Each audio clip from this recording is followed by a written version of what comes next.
What's going on, everybody? DiamondTrail Ranch. Today we're going to be talking about the dwarf mulberry plant. I put mine over here with the two pomegranates. So if you're thinking about adding fruit trees to the homestead or backyard garden, I'm going to show you about the dwarf everbearing mulberry tree that I actually planted right here. It's this guy. Here are the two pomegranates, and share everything you need to know about growing this amazing tree, because it's going to actually turn into a tree. There's a pomegranate there, and there's a pomegranate there. This is where I put it. We took out our old flag, so this is what's going to grow there instead. It's going to get pretty tall.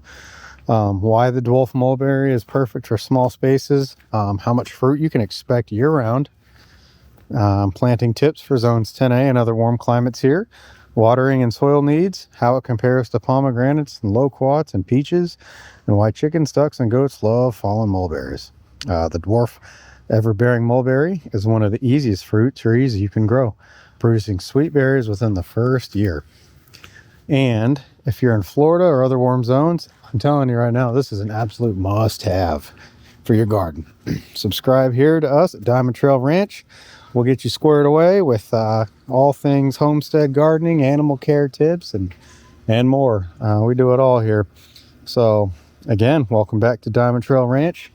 You can see here we got a tomato not doing so well, and I just recently moved these guys. But anyway, I want to talk to you about the most underrated fruit tree back there, that everbearing dwarf mulberry that I had right there. See where I put it? I backed up so I can show you guys kind of the positioning, because you want to give it about 10 feet around space. So unlike a full-size mulberry tree, which can grow 30 feet or more, the dwarf everbearing variety, which we have here, usually tops out at 10 to 15 feet.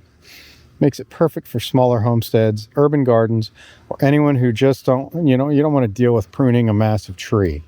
So these trees are known for producing multiple flushes of fruit throughout the year, especially in warm climates like ours here in Florida. We're getting tons of rain. It's very tropical this time of year. This is the kind of stuff I love.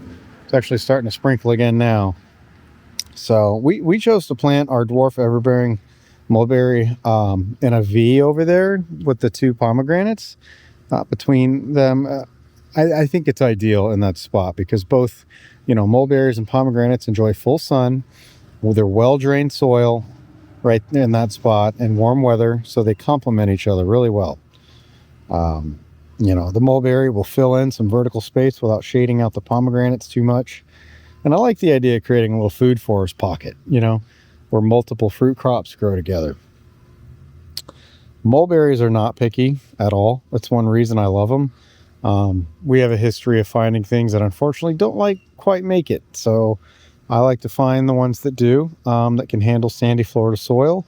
We mixed in some compost over there as well, and we have plenty of duck water. If you guys have been following our channel, we love our duck water.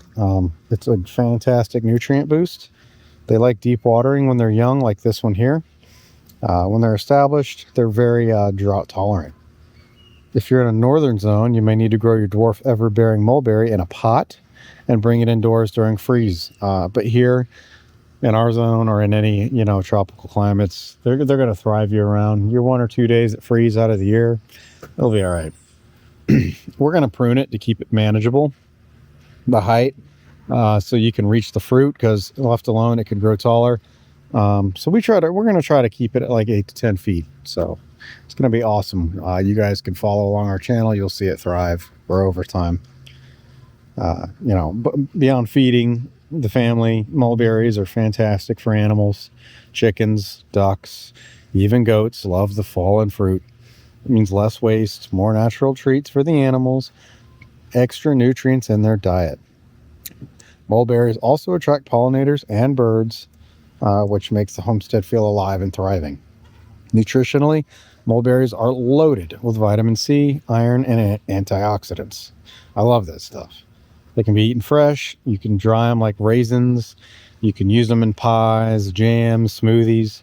And since the dwarf variety we have here produces basically year-round in a warm zone like Florida here, it's one of the best continuous foods that you can grow. So I think honestly, if you're looking to throw a low maintenance fruit tree that gives back abundantly, I'm going to go ahead and say that the Dwarf Everbearing Mulberry is hard to beat.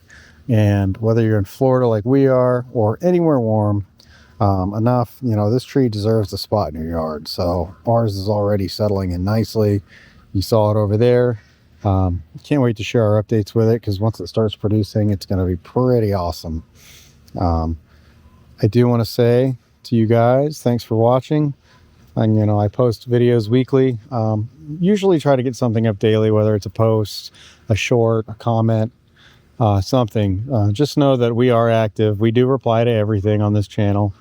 I see everything that's posted. So if you have any questions related to anything gardening, anything homesteading, anything tropical, you want to get into chickens, but you don't know where to begin, ask us. We'll answer.